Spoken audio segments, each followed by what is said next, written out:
রাশিয়ার আন্তর্জাতিক নিরাপত্তা ফোরাম থেকে এবার যে খবর উঠে এলো তা গোটা বিশ্বকে কিন্তু চমকে দিয়েছে। কারণ প্রথমবারের জন্য এক্ষেত্রে আফগানিস্তান এবং রাশিয়া একত্রে এমন একটি চুক্তি করলো যা পাকিস্তানের কাছে রীতিমতো বড় সংশয়ের বিষয়। এবং একই সঙ্গে ভারত এদিন এমন এক সিদ্ধান্ত নিল যা পাকিস্তানের আসিফ মুনির এবং তার যে গোয়েন্দা বিভাগ আইএসআই তাদের যে চক্রান্ত তা কিন্তু ভেস্তে দেওয়ার জন্য যথেষ্ট। অর্থাৎ ভারত ও রাশিয়া একত্রে জোড়া স্ট্রাইক পাকিস্তানের উপর এক্ষেত্রে করলো, যা ডিপ্লোম্যাটিক এবং স্ট্র্যাটেজিক ক্ষেত্রে অত্যন্ত গুরুত্বপূর্ণ দক্ষিণ এশিয়ার পলিটিক্সে। আজকের এই ভিডিওতে আমি প্রত্যেকটি বিষয় নিয়ে ডিটেইলিং আলোচনা করব। ভিডিওটি শেষ অবধি দেখবেন এবং নিজেদের মতামত কমেন্টে জানাবেন। 26 থেকে 29শে মে এই 4 দিন ধরে রাশিয়ায় এই মুহূর্তে চলছে আন্তর্জাতিক নিরাপত্তা ফোরামের আসর। আর ঠিক সেখানেই দীর্ঘদিনের শত্রুতা ভুলে রাশিয়ার সাথে সামরিক ফ্রন্টে হাত মেলালো আফগানিস্তান। যদিও মিলিটারি টেকনিক্যাল সাপোর্টে সমস্ত চুক্তির গোপন তথ্য এখনো জনসমক্ষে বলা হয়নি, তবুও ধরে নেওয়া যায় এই ডিফেন্স প্যাক্ট দক্ষিণ এশিয়ার পলিটিক্সে অত্যন্ত গুরুত্বপূর্ণ। কারণ এই মুহূর্তে আফগানিস্তানের হানাদারি আক্রমণের ভয়ে পাকিস্তান রীতিমতো আতঙ্কিত, ভীত এবং কম্পিত। একই সঙ্গে পাকিস্তানকে বিভিন্ন ক্ষেত্রে চাপে রেখেছে ভারত। ফলে সব মিলিয়ে রাশিয়া যখন পাকিস্তান সীমান্তে পৌঁছে যাচ্ছে আফগানিস্তানের হাত ধরে, তখন কিন্তু পরিষ্কার হয়ে যাচ্ছে যে এই পুরো বিষয়টির মধ্যে ডাল মে কুচ কালা হে, অন্তত পাকিস্তানের প্রেক্ষাপটে। কি আছে এই চুক্তিতে? একাধিক পত্রপত্রিকায় কিছুটা আভাস কিন্তু পাওয়া গেছে এবং এখন পাকিস্তান বুঝতে পারছে এটি কত ধানে কত চাল। দিনের পর দিন ভারতকে অশান্ত করার পরিকল্পনা এই পাকিস্তান করেছে, কখনো চোরাচালানকারীদের কাজে লাগিয়ে, কখনো সীমান্তে ড্রোন পাঠিয়ে, কখনো অনুপ্রবেশকারী সংস্থা জিয়ে রেখে, কখনো কাশ্মীরের যুবকদের র্যাডিক্যালাইজড করে দিনের পর দিন ভারতকে রক্তাক্ত করার পরিকল্পনা এই আসিফ মুনিরের পাকিস্তান করেছে। আজ দেখুন নিজের সাজানো জালে কিভাবে তারা নিজেরাই ফেসে গেছে। একদিকে সীমান্তে আফগানিস্তান, অন্যদিকে ভারত, এবং এখন সঙ্গী হিসাবে এমন একটা দেশ পাকিস্তানের সীমান্তে ঢুকে গেল যাতে পাকিস্তানের দৈন্যদশা আন্তর্জাতিক স্তরে ফের একবার এক্সপোজড হয়ে যায়। এই চুক্তিতে কি আছে? প্রথমত, অস্ত্র এবং প্রযুক্তির আধুনিকরণ। সোভিয়েত আমলে যে বিপুল পরিমাণে অস্ত্র আফগানিস্তানে রয়েছে সেগুলো নতুন করে রক্ষণাবেক্ষণ এবং সেগুলোকে আপগ্রেডেড একটা ভার্সনে নিয়ে যাওয়া, তাই এবার রাশিয়া আফগানিস্তানের জন্য করতে চলেছে। দ্বিতীয়ত, গোয়েন্দা তথ্য আদান প্রদান। মধ্য এশিয়ার ইসলামিক স্টেট বা অন্যান্য জঙ্গি গোষ্ঠীর বিস্তার ঠেকাতে এই ধরনের চুক্তি। অর্থাৎ আফগানিস্তানকে কাজে লাগিয়ে যেভাবে অতীতে জঙ্গিরা মধ্যপ্রাচ্যে বিভিন্ন জায়গায় ছড়িয়ে গেছে, তার গোয়েন্দা তথ্য এই মুহূর্তে আফগানিস্তান তুলে দেবে রাশিয়ার হাতে। এবং মনে রাখবেন, এই মুহূর্তে আফগানিস্তানের আরো একটি গোষ্ঠী যা পাকিস্তানের অনেক বেশি সক্রিয়, টিটিপি, তেহরিকে তালিবান, তারা কিন্তু পাকিস্তানকে বিভিন্ন ক্ষেত্রে বিভিন্ন আক্রমণে বিধ্বস্ত করে তুলছে। ফলে আজকে এই ধরনের একটি অবস্থায় রাশিয়া যখন আফগানিস্তানের বিভিন্ন গোয়েন্দা তথ্য পাবে, তখন কিন্তু স্বাভাবিকভাবেই পাকিস্তানের ঘুম কিন্তু উড়বে।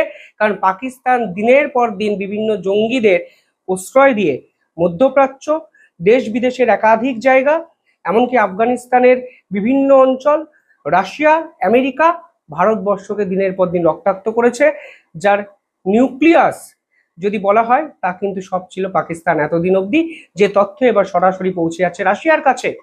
তৃতীয়ত, কৌশলগত স্বীকৃতি। দেখুন, আফগানিস্তানের তালিবানকে এখন অবধি স্বীকৃতি দিয়েছে রাশিয়া।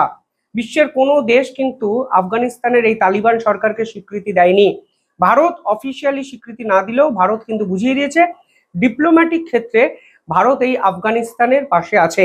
অর্থাৎ ভারত এবং রাশিয়া একত্রে আফগানিস্তানকে কেন্দ্র করে লং টার্ম কিছু পরিকল্পনা করছে, তাই এই চুক্তির ফলে কিন্তু পরিষ্কার হয়ে যাচ্ছে। ফলে একদিকে পাকিস্তান যখন চাইছে যে এই আফগানিস্তানকে বহির্বিশ্ব থেকে আলাদা করে দিতে, একঘরে করে দিতে, ডোনাল্ড ট্রাম্পকে কাজে লাগিয়ে আফগানিস্তানের উপর একাধিক স্যাংশন তারা লাগিয়েছে, ঠিক তখন রাশিয়া এবং ভারত একত্রে আফগানিস্তানকে নিয়ে বড় পরিকল্পনা করছে, যার ফলে পাকিস্তান কিন্তু রীতিমতো আতঙ্কিত। রাশিয়া এবং তালিবানের এই চুক্তি আসলে পাকিস্তানকে কিন্তু সব থেকে বড় বিপদে ফেলবে। আপাত দৃষ্টিতে হয়তো আপনারা অনেকেই ভাবছেন যে আফগানিস্তানের সাথে পাকিস্তানের ধর্মীয় এবং ঐতিহাসিক তো যোগাযোগ রয়েছে, তাহলে ভয়টি কেন? আসল সত্য হলো পাকিস্তানের এই মুহূর্তে সব থেকে বড় মাথা ব্যথার কারণ তেহরিকি তালিবান।